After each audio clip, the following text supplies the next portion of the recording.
When it comes to beauty, one thing has changed considerably over the years: eyebrow trends. You know, from pencil-thin brows to thicker manicured looks, and now the full feather brows. It's hard to keep up with what is in. But Studio 5 style and beauty contributor Megan Moore says, no matter the look you're going for, you need to learn to work with what you were born with. Megan, brows. Yes. They're a big deal. They've always been a big deal, but I feel like now more than ever people are talking about them, wondering how to do them. For sure. I think they've definitely taken center stage in the last, I don't know, maybe decade, but really in the last 5 years too. And they make a big difference on your face. They're our biggest expressor, right? We can really express with our eyebrows. And I like to think of them as the frame to kind of everything else, right? They're going to highlight everything else. So yeah, they've become bigger, bigger over time, literally and figuratively. We're making the full circle back to Brooke Shields a little bit. Yes. Now, you say that you do get a lot of compliments on your brows, but that wasn't always the case? That was not always the case. I have come a long way with my own brows. I kind of went back into my blog archives and went back to some of my very first pictures, and I was like, oh, I've come a long way. So this is 2013 on the left, and then this is currently right now. And I mean, my brows weren't bad, but I just didn't know what I know now, and I wasn't really trying to enhance the shape. I just kind of let them be, and that's, I think, what a lot of people do. And so now I have a little bit more knowledge, and I love to share that knowledge. So okay, well, people need it, because I remember in high school, one girl would always come up and straighten mine because they were so unruly. Really? I did not know what to do. A lot of people just need help knowing what to do. So how do we start by just finding our brow shape? Okay, so that is crucial. So there's about 6 kind of main brow shapes. I would say most people fall into like 3 of them. So what you want to keep in mind is that we can't drastically change what we were born with, or we shouldn't even try, right? Because it won't be successful. So here's kind of a way to find your shape, and you can see on the left there, these are the 6 kind of shapes, and then the kind of graph that you're looking at the right is going to kind of show you what the 2 points are you're looking at. So look at number 1 compared to number 4. Is the tail of our brow, does it land higher than the head, or is it lower? Is it more straight across? That's going to give you a really good indicator. And then also, where's the highest point? Where's your arch? Is it right over your pupil? Is it more to the right, to the outside, or is it more kind of towards the inner corner of the eye?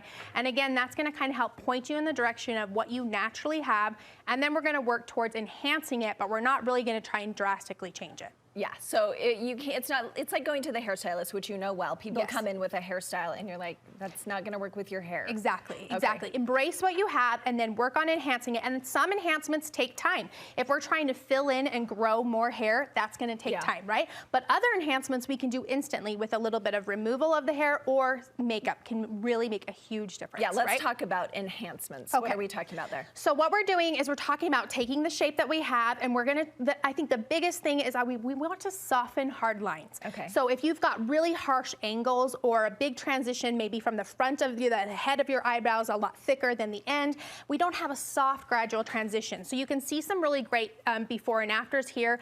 This is a very common one where we've over tweezed and we have this really high arch on the outside. So we softened and we enhanced, and we're just kind of taking what we have and making it a little bit better by kind of filling in the gaps to make more of a soft line transition. This is another really common one, kind of that straight across brow. She's missing some arch. So we took that arch and made it a little bit higher, but we didn't go extreme, right? And this is another one. Sometimes we over tweeze the tails and it kind of ends, it cuts short. So bringing those tails back down really softens the look and takes away that harshness. Okay, I love those examples. I think we can all identify with one of those for sure. Okay, now you say that there are some things every day we should be doing just for like daily maintenance. What are those? Just our daily styling. So I think no matter what, you kind of want to have a game plan. You want to plot your shape, kind of know what it is that I'm trying to achieve. So kind of know where I'm going, and then you're going to want to start. I like to highlight first. I like to put some lightness underneath the brow. That's going to kind of lift. You can do that with an eyeshadow, or you can do that with a highlight pencil.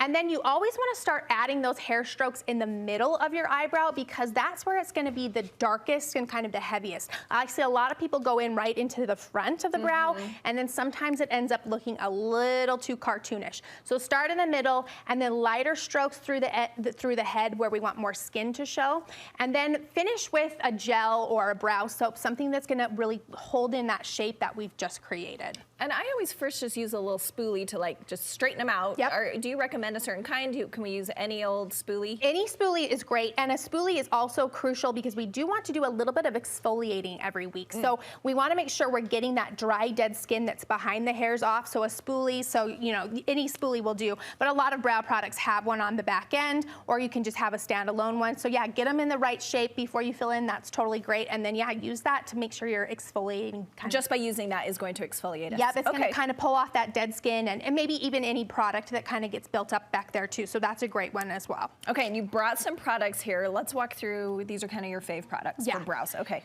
So one thing I would say is switching your eye makeup remover to an oil cleanser. Now there's a few reasons for this. It's going to break down all of the wax and anything that you're putting in the brows, right? So it's going to break it down really nicely. It will also remove your mascara and your eyeshadow great. But an oil cleanser also hydrates the brow hairs themselves, which keeps them soft and pliable. So you're not going to have as much breakage, and it really makes a big difference. So switch to an oil cleanser. You'll see it. Just for your eyes. So a you normal can do it cleanser everywhere on your face. Okay. You can do it everywhere, and I would just, if you wanted to do a second cleanse on your face for other things, you certainly could. But for eye makeup and specifically brows, I love an oil cleanser. Okay. Haven't been doing that. Thank you. Yeah. Next. And then, so say we're talking about one of those long-term enhancements that we're going to work on. A brow growth serum is a really great option to help fill in gaps that we need. This one's my favorite by Babe. I've been using it for years, and you would swipe that on every single night, and you are going to see those hairs start to grow in thicker. They're going to be stronger, fill in those gaps that maybe you struggle with. Have you noticed that your eyebrows have become longer, or is it just thicker? I mean, sometimes the brow hairs will become longer, and you can certainly trim them if needed, but I would say most people like the actual length, the added length, because then you can use it to kind of create the shape a little bit easier. So definitely a great option there. Okay, and your next two are from the same brand? Yes. Okay. So this is Moira, which is a super affordable brand. I love it, and they make great brow products because they come in so many different colors, and that's crucial to make it so it doesn't feel foreign on your face. Make sure it's the right color for your skin tone. I love a micro pencil because you can fill in tiny little hairs and make it look really realistic.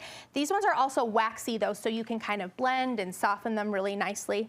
And then finish with a brow mascara or a brow soap. Again, Moira makes these that come in all different colors, which is really nice. And you're just gonna continue to lock in that shape that you've created with your hair strokes for an overall finished look. And that's what I said. The item that changed my life was the brow soap. I had never heard of it till Megan brought it up, and now my brows are finally manageable after years of not knowing how to keep them in place. Yeah, if you've got wiry hair, hairs that curl or kind of go a different direction, a soap or even a gel can be a great option. And then the mascara is great if you just need to fill in and give a little bit more oomph to the hairs themselves. Okay, and you have a whole course that you do on brows. Yeah, so I have a course that I teach, and then I also have an online consultation option. So if you need a little bit more help, if you need a little bit more guidance than what we could cover today, you can head over to my blog, thebeautysnoop.com, and you can sign up for a personal consultation with me. Okay, thanks, Yeah, Megan. you bet.